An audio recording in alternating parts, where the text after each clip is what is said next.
Coming in at 5, The Descent, 2005. We've discussed The Descent numerous times on this channel, but it is truly a worthy horror that I feel not enough people have watched. The Descent is a 2005 British horror movie written and directed by Neil Marshall. The film follows 6 women who, having entered a cave system, struggle to survive against the humanoid creatures inside. Upon its release, the film received critical acclaim, in the process being certified fresh on Rotten Tomatoes with an 85%. The general consensus reads, "Deft direction and strong performances from its all-female cast guide The Descent, a riveting claustrophobic horror film." Bloody Disgusting ranked the film 3rd in their list of the top 20 horror films of the decade, with the article saying one of the scariest films of this or any decade. Ultimately, The Descent is the purest kind of horror film, ruthless, unforgiving, showing no mercy. Now, what makes this movie so genius is the simple fact that the horror doesn't lie in the caves or within the creatures, but it lies within a friend's betrayal. Don't have an affair with your friend's husband, just don't do it. The film is absolutely terrifying, claustrophobic, and is a cleverly produced thrill ride from start to finish, and perhaps a bold statement, but in my opinion is one of the finest horror movies of all time. It relies on 2 things, bolstering and passionate performances of the female cast, also the genuine and relatable characters with impeccable writing. Honestly, if you ever considered going caving, this film may deter you from doing that or really doing any extreme sports for the rest of your life. I don't leave the house, so it works. Coming in at 4, Jennifer's Body, 2009. Now, I imagine a lot of you will be surprised that Jennifer's Body is on my list, but this is genuinely a great horror movie and truly underrated in my opinion. Released in 2009 and written by Diablo Cody, Jennifer's Body stars Megan Fox as a demonically possessed high school girl who kills her male classmates, with her best friend played by Amanda Seyfried striving to stop her. The film had a lackluster performance upon its release, making just 2.8 million its opening day and 6.8 million its opening weekend, receiving mixed reviews in the process. Some of the criticism specifically centered on the horror comedy elements of the film, which, I quote, failed to be either funny or scary enough to satisfy. Since 2018, in the wake of the Me Too movement, the film had been appreciated as a feminist horror film and as a cult film. The Miami Herald's Renee Rodriguez likened the film's effective exploitation of the genre as a metaphor for adolescent angst, female sexuality, and the strange, sometimes corrosive bonds between girls who claim to be best friends, to Brian De Palma's 1976 film Carrie. The movie is wickedly smart, funny, and is the perfect carry-on from Juno, not to mention it is filled to the brim with pop culture references and a sassy feminist attitude. And while yes, it has its flaws, it builds tension superbly and is a labor of love from a movie geek. If you haven't yet checked it out, get on it immediately.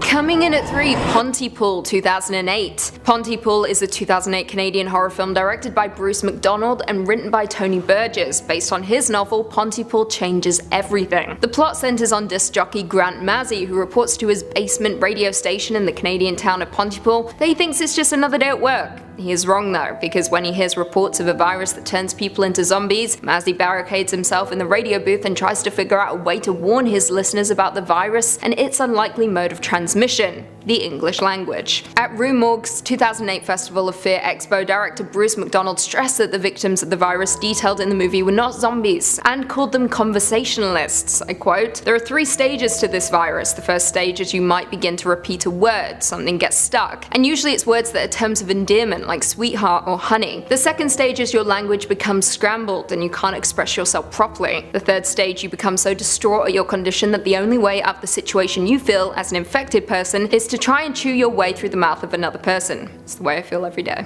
Pontypool received generally positive reviews from those who saw it, which aren't enough in my opinion. Currently holds an 84% on Rotten Tomatoes, with the general consensus reading, "Witty and restrained but still taut and funny, this Pontypool is a different breed of low-budget zombie film." And I couldn't agree more. Pontypool is a standout in Canadian cinema and remains one of the best horror movies I have ever seen. It's definitely worth a watch. In at 2, Funny Games, 1997. Funny Games is a 1997 Austrian psychological horror film written and directed by Michael Haneke. The plot involves 2 young men who hold a family hostage and torture them with sadistic games in their vacation home. This is horrifying in the sense that it frequently blurs the lines between fiction and reality, especially highlighting the act of observation, with the 2 men watching the family and us audience members feeling like useless observers made to watch the horrors unfold. One of the men, Paul, also breaks the 4th wall throughout the film and addresses the camera in various ways. For example, when he asks the family to bet bet on their survival, he turns to the camera and asks the audience whether they will bet as well, in turn making us feel like accomplices, almost as though we are committing the acts ourselves. More interesting still, director Michael Haneke stated that the entire movie was not intended to be a horror film. He says he wanted to make a message about violence in the media by making an incredibly violent but otherwise pointless movie. Austrian critics argued that the intention of the film was to undermine the Heimat genre and its values, Heimat meaning home, hometown, or homeland. In an interview with film director and critic Jacques Rivette, he made his displeasure clear, calling it a disgrace, vile, and complete piece of shit.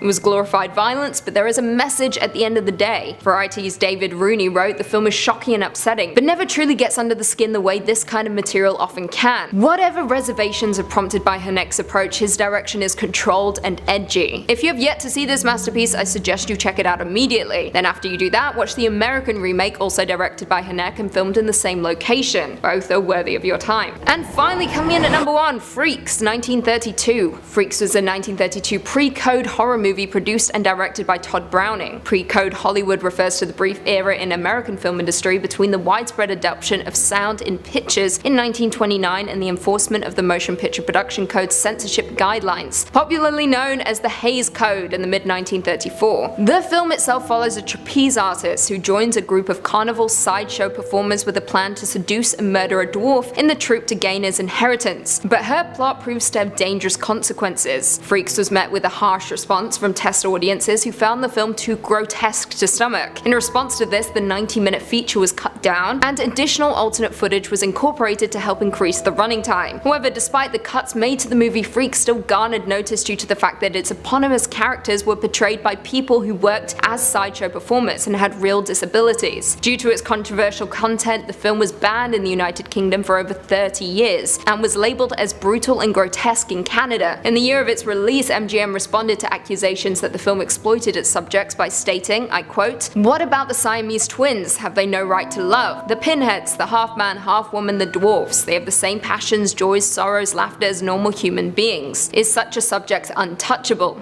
John Mosher of The New Yorker put it perfectly when he stated, "It is a little gem that stands in a class by itself and probably won't be forgotten in a hurry by those who see it." And that is incredibly true. Freaks is one of the most disturbing movies I have ever seen and had the pleasure of watching, and is a must-watch for all movie lovers, because when you see those final 15 minutes, you will never get that image out of your head. Also, if you haven't seen the film, you'll know about it because of American Horror Story Freak Show. It's essentially the same thing. Coming in at 5, Hush, 2016.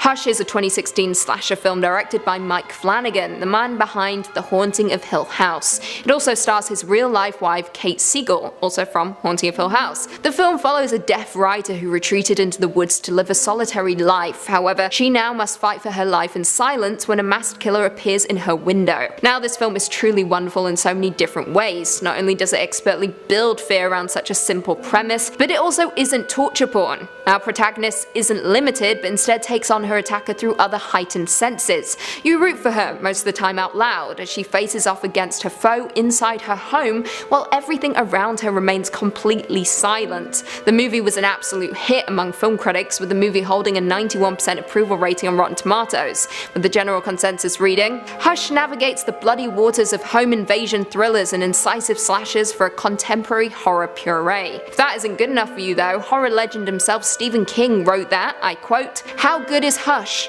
Up there with Halloween and even more, Wait Until Dark.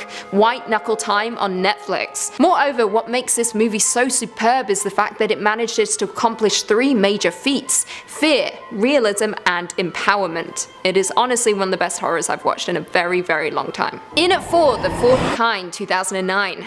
Tell me about the owl. Doesn't look like a normal owl. There's no owl. It's not an owl.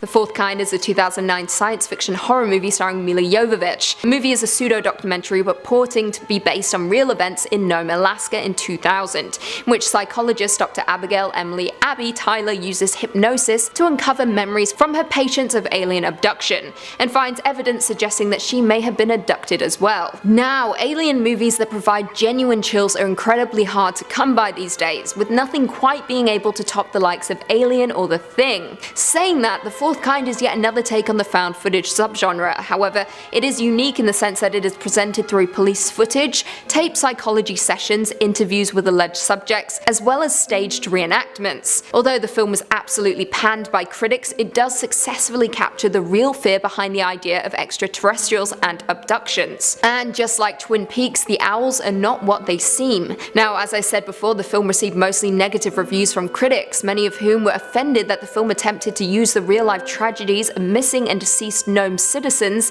in order to make money using a fictitious story about alien abduction. Fair enough. Regardless of the criticism though, the movie is genuinely terrifying and uncomfortably blurs the lines between reality and nightmare, with an ending that is incredibly hard to watch. It is honestly a must-see. Trust me. In at 3, House at the End of the Street 2012. Hey, do you need a ride? No, I'm fine. This is my driveway. No, it's not. You just moved in on Sycamore Lane. I live next door. You're Ryan Jacobson. Yeah.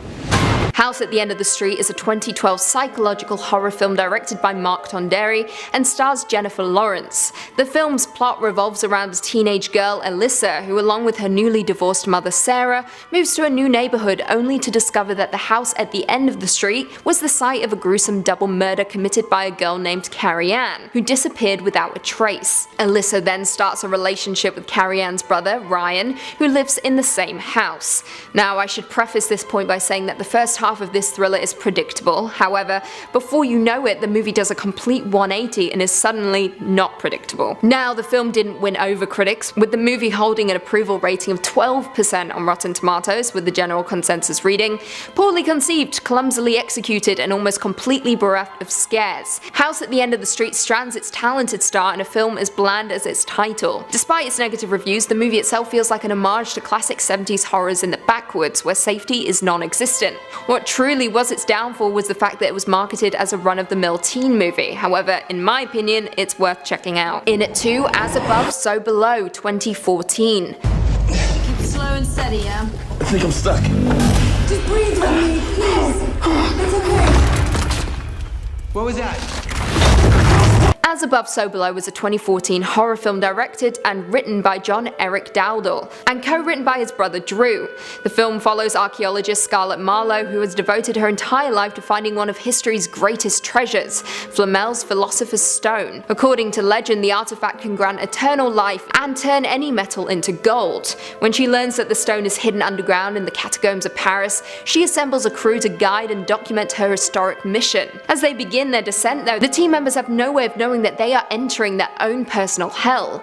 The movie is absolutely terrifying, but is one of the more forgotten horror movies in recent years, simply because it is found footage, with many of us growing tired of the oversaturated format. However, believe me when I say that the handheld style is the least memorable part of the movie, with As Above, So Below existing somewhere between an Indiana Jones action flick and something similar to The Cave or The Descent. Now, for some surprising reason, the film did not sit well with critics, with the movie currently holding a 26% approval rating on Rotten Tomatoes, with the general consensus reading, after an intriguing setup that threatens to claw its way out of found footage overkill, As Above, So Below plummets into cliched mediocrity. I, however, wildly disagree with these sentiments and believe this horror to be wildly effective and absolutely terrifying. And finally, coming in at number 1, Silent House 2011.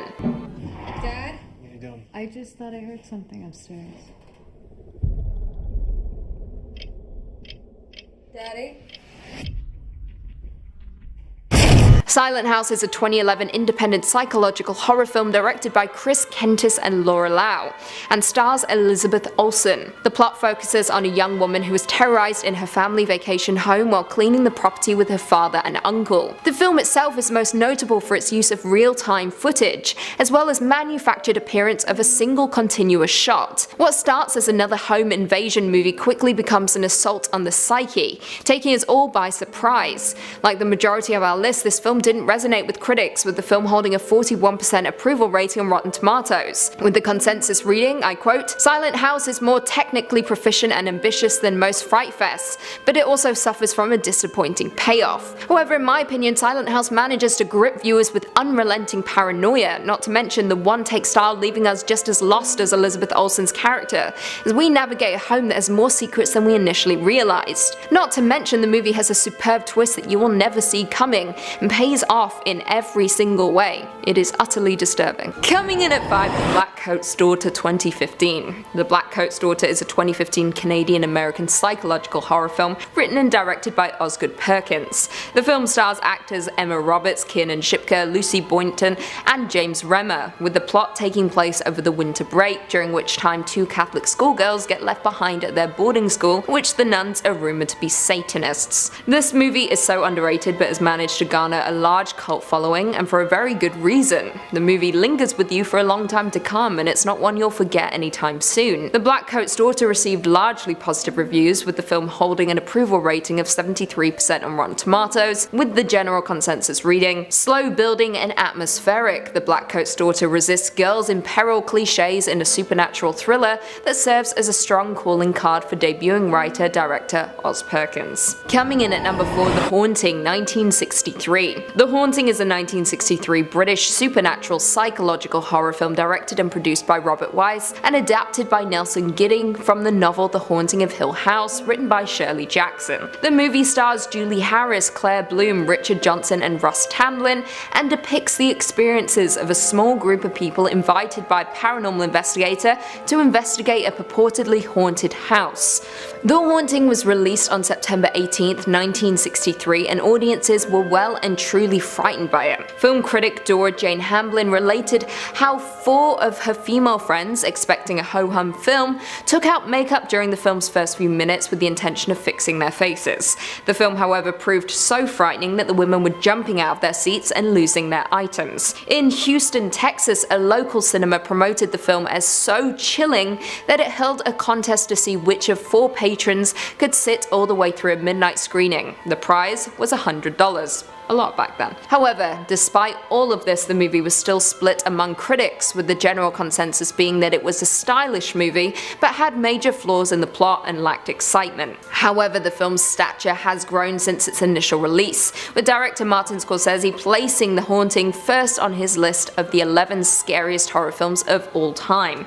Not to mention, Steven Spielberg considers the film one of the seminal films of his youth and is the scariest film ever made. A remake of the film was attempted in the early 1990s by horror author Stephen King, who pitched the project under the name Rose Red to Steven Spielberg.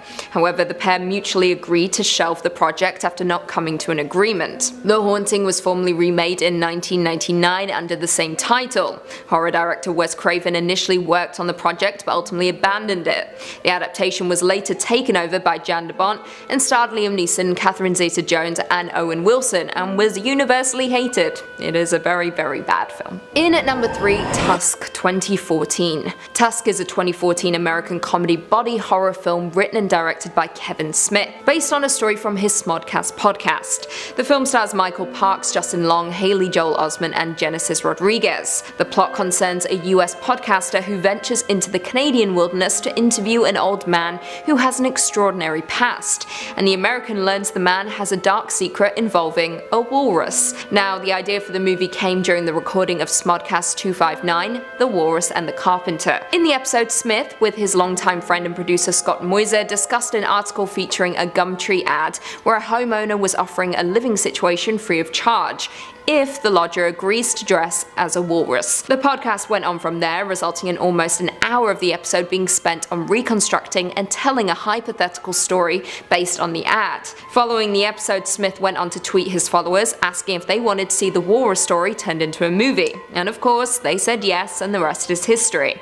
However, not everyone was a fan of the result, with reviews being largely mixed. On Rotten Tomatoes, the film currently holds an approval rating of 45%, with the general consensus reading, Tusk is pleasantly ridiculous and charmingly self-deprecating, but that isn't enough to compensate for its thin, overstretched story. Tusk had its world premiere at the Toronto International Film Festival before it was eventually released on September 19, 2014 by A24. The film was Smith's first major wide release since Cop Out back in 2010, and ultimately performed poorly at the box office after receiving mixed reviews from critics and viewers alike. However, I loved it, and that's all that matters, because this is my list and it's about me. Coming in at number 2, The Changeling 1980.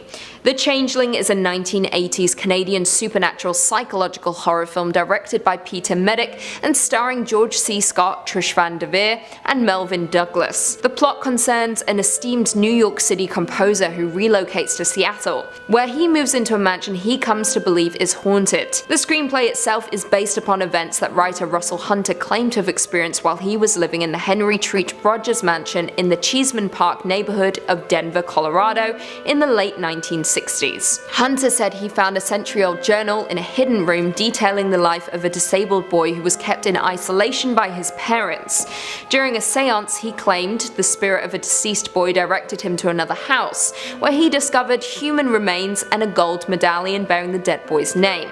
Creepy stuff indeed. The film premiered at the USA Film Festival in Dallas, Texas on March 26, 1980, and was released simultaneously in Canada and the United States 2 days later.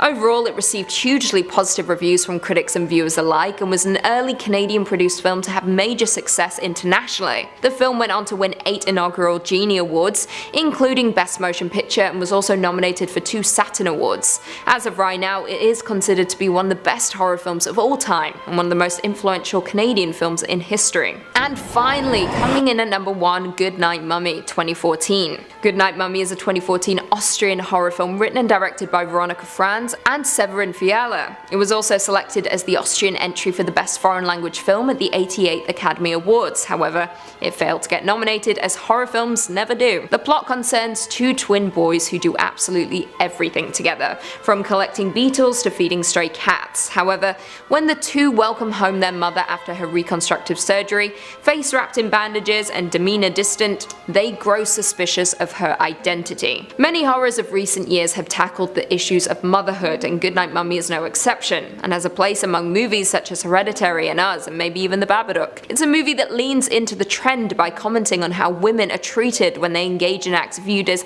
antithetical to motherhood, and in the case of Goodnight Mummy, that is plastic surgery. The movie received hugely positive reviews upon its release, with folks calling it dark, violent, and drenched in dread. Goodnight Mummy is perfect for extreme horror enthusiasts, or filmgoers who prefer to watch between splayed fingers. The National Board of Review also named the film one of the top 5 foreign language films of 2015.